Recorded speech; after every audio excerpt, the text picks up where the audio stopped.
Suasana haru mengiring ratusan keluarga calon jemaah haji asal kota Lubuk Linggau. Mengantarkan calon jemaah haji asal kota Lubuk Linggau bertempat di Masjid Agung As-Salam. Sebanyak 245 calon jemaah haji diberangkatkan menuju asrama haji kota Palembang. Pemberangkatan tersebut dilepas langsung oleh Wali Kota Lubuk Linggau, Haji SN Prana Putra Sohe. Sejumlah keluarga pengantar calon jemaah haji tak kuasa menahan haru saat melepas keberangkatan anggota keluarga menuju asrama haji kota Palembang. Sebelum nantinya akan berangkat ke Tanah Suci esok 14 Juni 2023.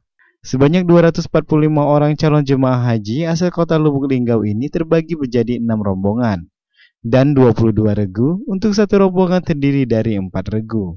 Sebanyak 7 bus mengantarkan calon jemaah haji tahun 2023 selesai sholat subuh di Masjid Agung As-Salam kota Lubuk Linggau.